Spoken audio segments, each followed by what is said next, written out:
I don't know anywhere in the literature of the world where there's a more thoroughgoing criticism of politics and political arrangements than that.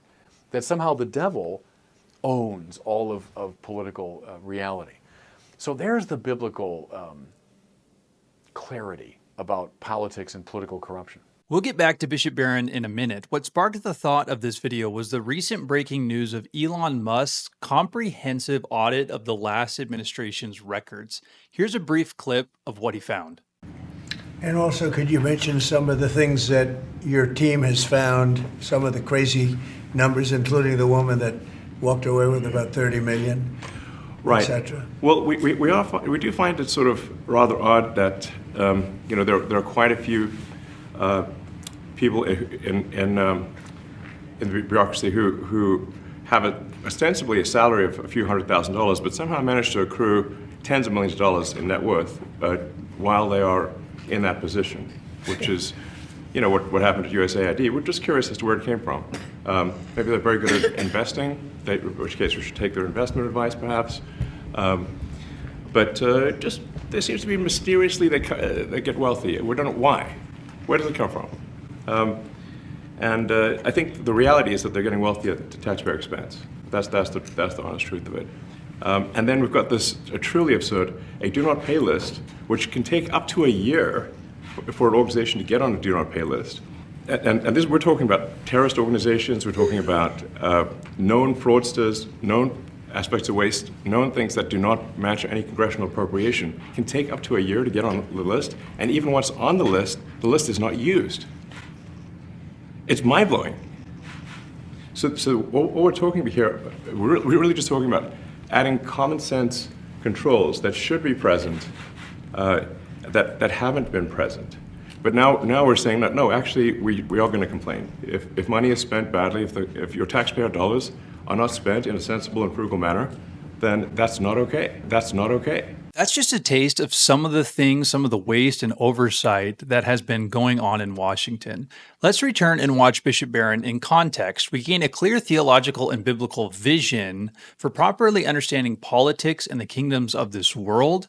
What we realize is that corrupt politicians and politics shouldn't really surprise us. Check this out. Here's what I find interesting. How do biblical people look at the phenomenon of political corruption? I think we look at it with clear eyes. That we're not naive, we're not shocked and overwhelmed by it. We're accustomed to, we know about political corruption precisely because we've been formed in a biblical worldview. I'll give you just a couple of examples from many, many you could choose from the Bible. Go back to the first book of Samuel. The people of Israel begin to say to Samuel, the prophet, we want a king to be like the other nations. Now, mind you, whenever Israel says things like, we want to be like the other nations, that's a bad sign. That's always a bad sign, because Israel's meant to be unique, a special people. Samuel says, let me tell you about these kings. It's a great passage. I'd recommend it to anyone interested in politics. It's in the first book of Samuel, and you'll find this description of what kings will do.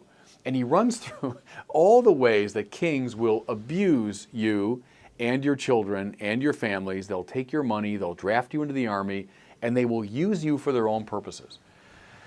Trust me, Samuel says about these kings, you won't like them. The people persist and say, no, we want a king. And so God says to Samuel, give them a king. And it's said with that kind of rueful irony, I think, because now from that point on, Saul is chosen, then David, then Solomon, and the whole list goes on. But some of the worst kings in human history are the kings of Israel. One after the other. They're idolaters, they're murderers, they're lowlifes, they're failures. It's as though God is saying, okay, you wanted a king, I'll give you a king. I told you about these people, and that's exactly what they're going to do. And so biblical people know about political corruption, and they're not shocked or surprised by it. Here's the second episode. One of the best known in the Bible, one of the most beautifully told, the story of David and Bathsheba. Here's David, the king of Israel, one of the most important people in the world at the time. And he sees the lovely Bathsheba, and he just resolves, okay, I'm going to have her. Even though she's already married, I'm going to have her. So Bathsheba comes together with David, and then she becomes pregnant. So David thinks, now I've got to get rid of Uriah, her husband. But heck, it's good to be king. I'm the king. I can do whatever I want. Calls poor Uriah in, who's fighting with David's army. He's a very honorable guy. Calls him in, and he arranges for Uriah to be sent to the thickest part of the battle where he knows he'll be killed. And sure enough, Uriah is killed in battle. So David's got what he wants. David looks good. No one knows the difference. And he takes Bathsheba as one of his wives. Okay, so far so ordinary. Politicians have done that from the beginning of time. They still do it. They use their power, they abuse their power for their own purposes. But in the Bible, see, God sees through this operation. God understands what David's doing, and he sends Nathan the prophet to him. And Nathan reveals to David his own wickedness, his own sin. And then God rather severely punishes David. It's a great political lesson. Here's a third example. I think the most telling. The devil, we hear, has tempted Jesus out in the desert with sensual pleasure, turn these stones into bread. Then he tempts him with glory. Put yourself up on the temple, throw yourself down, even God will protect you. But the final temptation, and the most intense, is the one dealing with power. All the kingdoms of the world the devil displays before Jesus. All these I will give to you if you but bow down and worship me. Now the implication's clear. They all belong to the devil. He couldn't offer them to Jesus unless he had them himself. In fact, Luke makes that very clear in his gospel. I don't know anywhere in the literature of the world where there's a more thoroughgoing criticism of politics and political arrangements than that. That somehow the devil owns all of political reality. So there's the biblical clarity about politics and political corruption. We are always a nation, as we say quite correctly, under God. That means our political leaders are not free agents. They can't just do whatever they want. They can't just abuse their power anyway. They're under a higher authority. That's why I think biblical people are always wary whenever a politician becomes too messianic, or when our attitude toward a politician becomes too messianic. He'll solve our problems. Once this person gets elected or chosen, he or she will solve our problems.